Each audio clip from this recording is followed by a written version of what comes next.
Hey everyone, welcome to Shimmer Girl Talks. Today's topic, I might as well chime in on that whole Sydney Sweeney's American Eagle campaign since it's a current event. Personally, I feel that people are tripping, the ones who might have an issue with this. So let me read this from People magazine first. Author Catherine Santino. This was published on July 30th of this year, 2025. And I'm not going to read the whole thing. Sydney Sweeney's new American Eagle campaign is sparking a heated online debate over its perceived messaging. The retailer and the 27-year-old actress are in the spotlight for their fall campaign titled Sydney Sweeney Has Great Genes, which was released on Wednesday, July 23rd.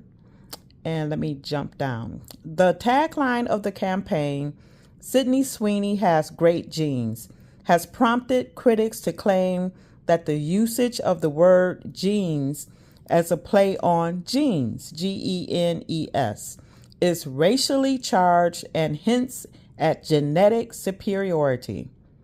Others are slamming the campaign for catering to the male gaze, taking inspiration from Brooke Shields' controversial 1980 denim campaign. And I remember that. Meanwhile, others feel the reaction to the campaign is overblown and unfounded. I think people are tripping too. I think if Sydney Sweeney was 400 pounds doing this ad, the people who are complaining about Sydney Sweeney wouldn't have nothing to say. Now, of course, most other people who are normal would have something to say. If you want to sell there was a saying years ago, sex sells. Attractive people sells, merchandise and things like that. You want to put, I think the young lady is pretty basic looking, but I'm not a man. A man looking at her is going to see a hot fire chick, and that is what, people put in the ads.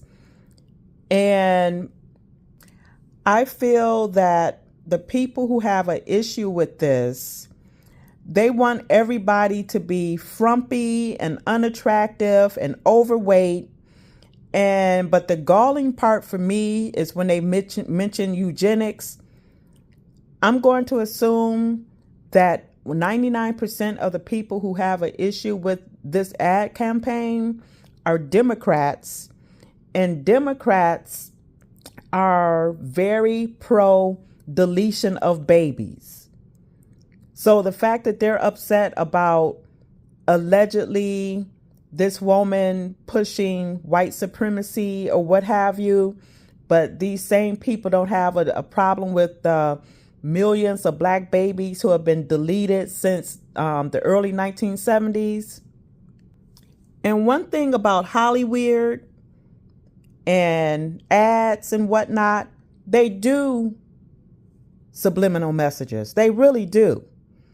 And this may be a subliminal message or a dog whistle, as it were, to a certain segment of people.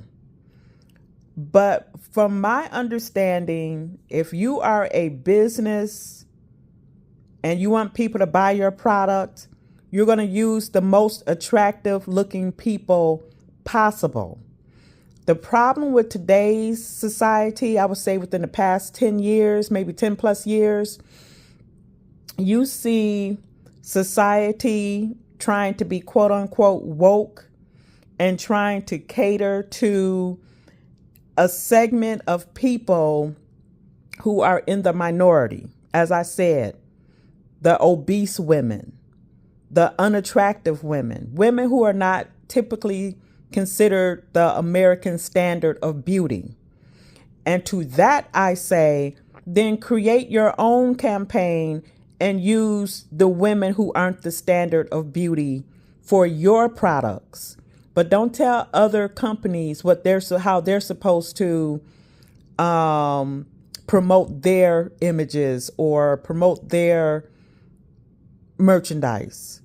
So I just wanted to chime in on that. I think people are tripping. It's real easy to get behind a computer screen and, call out this woman who's obviously attractive to a certain segment of men.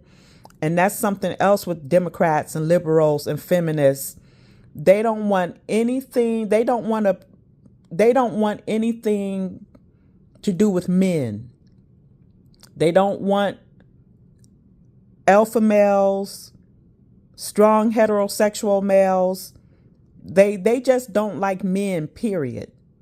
So of course they don't want this attractive young woman to be pleasing to the male gaze or whatever. So that was my topic for today, and I'll talk to you later.